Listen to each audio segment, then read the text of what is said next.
साधना करके, राम बीज मंत्र की साधना करके और सिद्ध कर दिया कि राम साधना अपने आप में प्राप्त है। फिर महाकाली साधना की और कहा कि महाकाली साधना भी प्रामाणिक है। फिर बगलामुखी साधना की। फिर उन्होंने राधा संप्रदाय से संबंधित साधना संपन्न की और जब राधा संप्रदाय की साधना प्रारंभ की तो खुद नित्य साड़ी कंस की वगैरह पिछवा वगैरह पहनते थे और पहन करके कृष्ण को जो उनकी पद्धति है।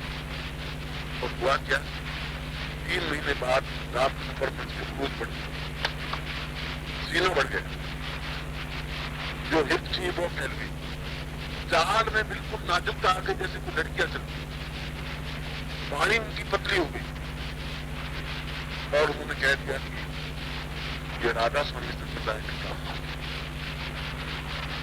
यहाँ समझने की जरूरत है, इष्टमय जब हम हो जाते हैं तभी वह साधना पूर्णता प्राप्त है।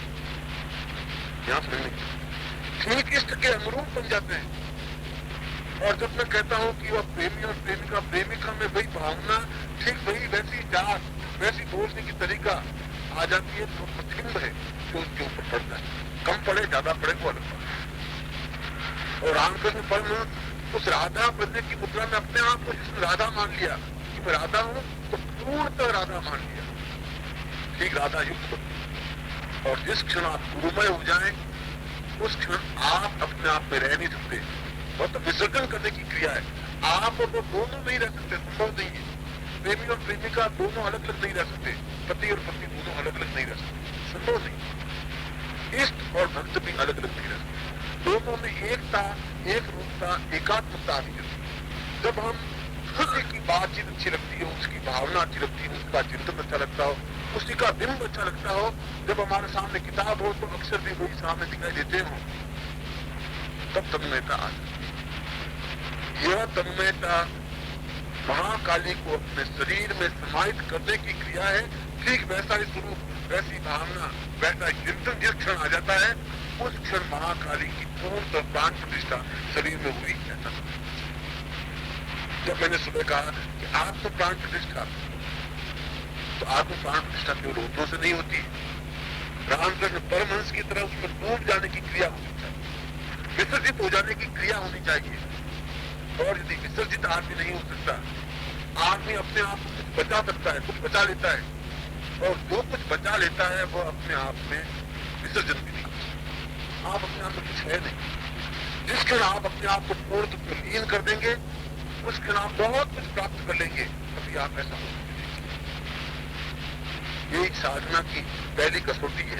ये साधना की अपने आप में पूर्णता है कि जब हम महाकाली साधना करें तो ठीक उसके पूर्ण आत्मा को अपने शरीर में समाहित कर ले। जब साधना में बैठ जाए, जब आप साधक ही बन गए हैं, महाकाली तो बहुत मामूली है, उच्च से उच्च कोटि की साधना भी आपके शरीर में समाहित हो सकती है। महाकाली को सिद्ध करना कौन सी बहुत बड़ी बात है, मगर उसमें उतना ही आत्म भावना आनी चाहिए, उतनी तन्मयता आनी चाहिए, उतनी ही डूब जाने की भावना। जब अब आप सोचेंगे कि मैं हरिकृष्ण हूँ और महाकाली साधना कर रहा हूँ, इसीलिए प्रातः काल मैंने आपको प्राण प्रतिष्ठा प्रयोग बताया था, आत्म प्राण प्रतिष्ठा प्रयोग भी बताया था। और आत्म प्राण प्रतिष्ठा प्रयोग का तात्पर्य यह था कि मैं जीवमय हूँ, मैं प्राणमय बन सकूं। पहली बार चेतना मंत्र आपको बताया था, ओम ह्रीं मम प्राण दे रूप प्रतिरूप चेतन जागृति। आपने इन मंत्रों को देखा नहीं है, आपने इनको समझा नहीं है, आपने पास में ट्रांजिस्टर है उसका नॉलेज नहीं है, कहां से बटन दबाए तो आवाज क्या नॉलेज, और आपके पास सैकड़ों पदार्थ पड़े हैं, उसका उपयोग मालूम नहीं है। और जब तक हम उसका उपयोग नहीं समझ सकते, जब तक इस मंत्रों की चेतना नहीं समझ सकते, इस मंत्रों की तीव्रता नहीं समझ सकते, तब तक वह मंत्र शरीर में समाहित भी नहीं हो। इसलिए महाकाली साधना को समझने के लिए भी दो बातों की ओर पूर्णतः निर्लिप्त होकर के, अपने आप को पूर्णतः डुबो करके, अपना विसर्जन करके। मैंने प्रारंभ में पहले दिन आपको एक पंक्ति कही और पंक्ति ये थी कि आप जब यहाँ हैं तो केवल यहाँ हैं। मैंने ये पंक्ति कही, यदि आप कुछ यहाँ रहेंगे, कुछ घर में रहेंगे, कुछ दुकान में रहेंगे, कुछ व्यापार में रहेंगे, ये 7 दिन क्या 7,000 वर्ष भी आपके लिए बेकार है, यूजलेस, व्यर्थ। जब यहाँ रहे तो पूर्णतः उस मंत्र में डूबे, उस चेतना में डूबे। वो बिंब आपके सामने 24 घंटे आंख बंद करने पर भी वही बिंब आपके सामने स्पष्ट। और जिस क्षण ऐसा होता है, और ऐसा कैसे हो सकता है, उस चेतना, क्योंकि चेतना मंत्र जितना ही ज्यादा आपके अंदर रिपीट होगा उतनी ही अंदर प्राण ऊर्जा पैदा होगी, और जितनी ज्यादा प्राण ऊर्जा पैदा होगी उतना ही वो बिंब शरीर में समाहित हो सके।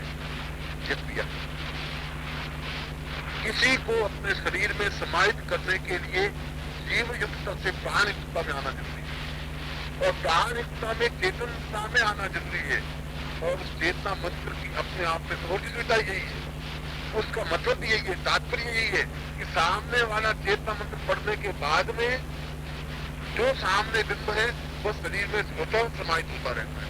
जितना ही प्राण चेतना जागृत होगी उतना ही ज्यादा। यदि आप एक बार मंत्र पढ़ेंगे ऊर्जा नहीं बनेगी, उसका कुछ अंश शरीर में समाहित जरूर होगा। और यदि आप तो पूरी एक धनन पट्टी की तरह पूरी तरह से चार्ज पूरे शरीर को कर लेंगे, पूरा शरीर धौंकने की तरह चलने लग जाएगा, शरीर में प्राण चेतना पैदा हो जाएगी, आग आग से तड़प पैदा हो जाएगी।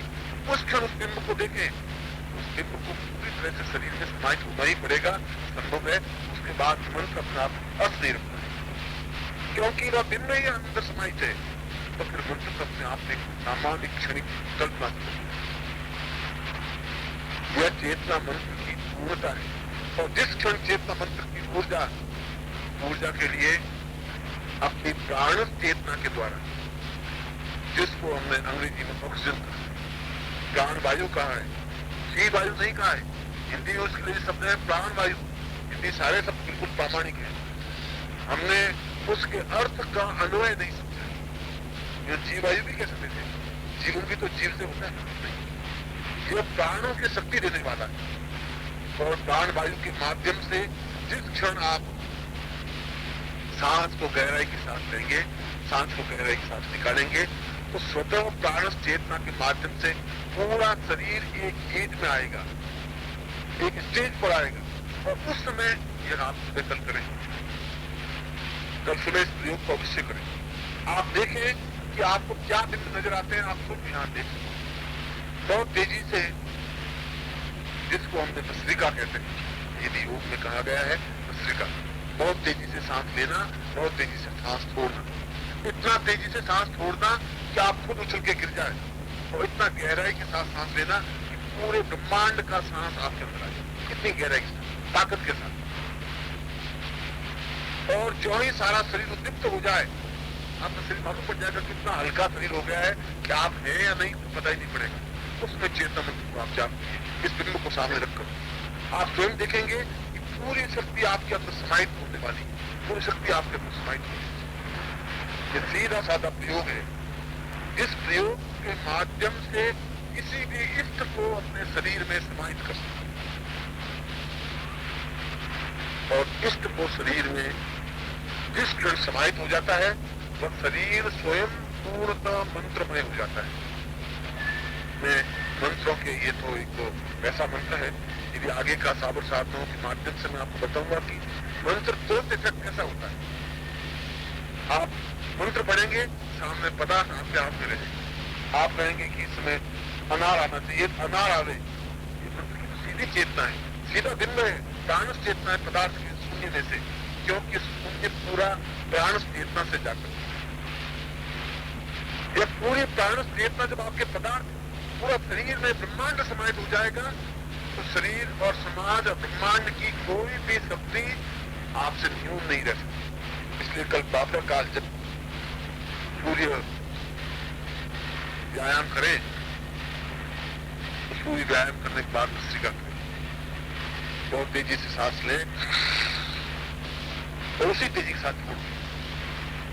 उसमें आप कुछ तो नहीं देखेंगे, मेरा पड़ोसी देख रहा है, किसी का ये क्या करे, तो बड़ा तेजी सांस खड़ बज रहा था, सोचने की जरूरत। उसमें आप सभ्यता अपने पास रखेंगे, सभ्यता को खूंटी पे 5 अपने लिए टांग करके फिर प्राण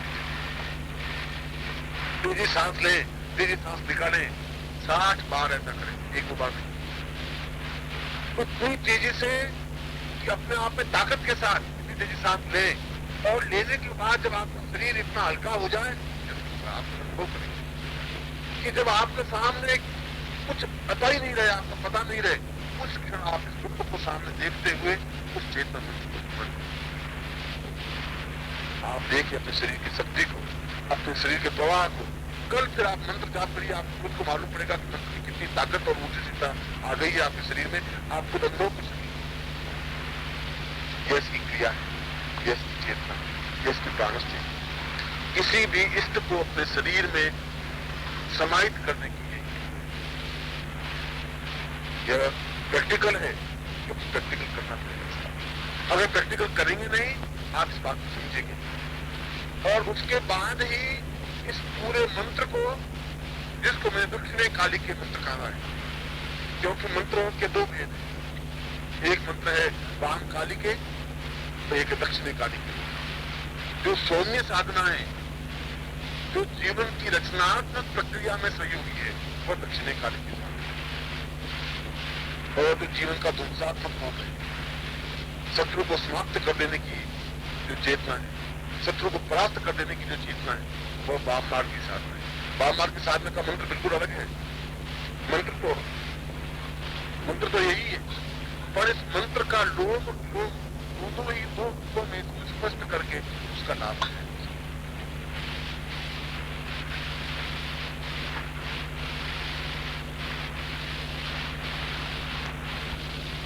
मगर उसमें उस मंत्र को समझने में उसमें जब तक मैंने प्रारंभ में कहा अनुरुक्ति नहीं होगी, उसके दीवानापन नहीं होगा।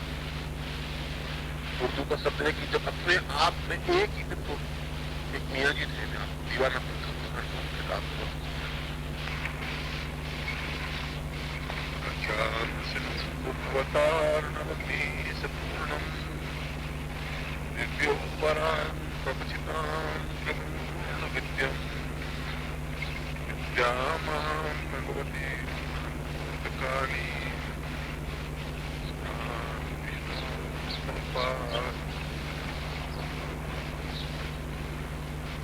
भगवती महाकाली के इस पावन पवित्र प्रांगण में हम सभी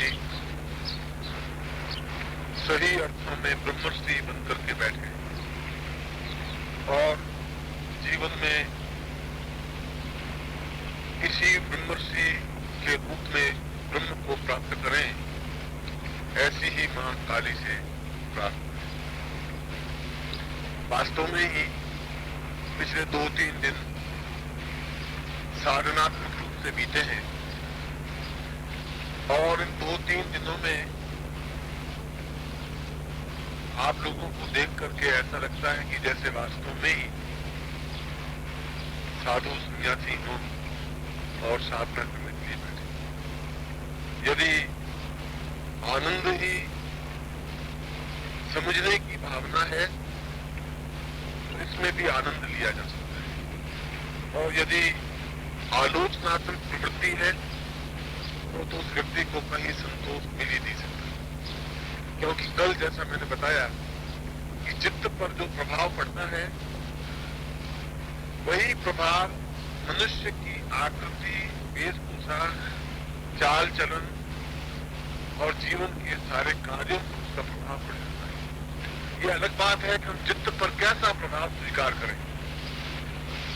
व्यक्ति 2 प्रकार के होते हैं, तीसरे प्रकार का व्यक्ति होता ही नहीं। एक व्यक्ति निषेधात्मक होता है, नेगेटिव साइड सोचने वाला होता है, हमेशा हर कार्य में गलती ही सोचता है, बुराई ही सोचता है। एक आदमी पॉजिटिव होता है, सकारात्मक व्यक्तित्व सोचता है। यदि यहाँ पर मैं आधी गिलास पानी की भर करके रख दूं तो जो सकारात्मक सोचने वाला है वो कहेगा कि आधी गिलास पानी से भरी हुई है, और जो निषेधात्मक सोचने वाला है वो कहेगा आधी गिलास तो खाली पड़ी। और दोनों ही अपनी जगह सही है। यह जीवन का दृष्टिकोण अलग अलग है। यदि इस जीवन में, इस भागदौड़ में, इस मानसिक संताप में, इस दुख दैन्य में और करके परेशानियों, बाधाओं, कष्टों में यदि हम बिल्कुल देवताओं की तरह, ऋषियों की तरह यदि हम बैठते हैं, सारी चिंताओं से रहित होकर के एक उच्च कोटि की महाविद्या की चरणों में बैठ करके उनकी साधना करते हैं, विशेष मंत्रों को स्मरण करते हैं, गुरु के चरणों में बैठते हैं, गुरु बोल रहे हैं, हम सुन रहे हैं, अपनी बात पूछ रहे हैं, वो जवाब दे रहे हैं, यदि देखा जाए तो यह अपने आप में पुण्योदय करता है। ओम परम तत्वाय नारायणाय गुरुभ्यो नमः। ओम ह्रीं मम प्राण देह रोम प्रतिरोम चैतन्य जागृय ह्रीं ओम नमः। ओम भूर्भुवः स्वः तत्सवितुर्वरेण्यं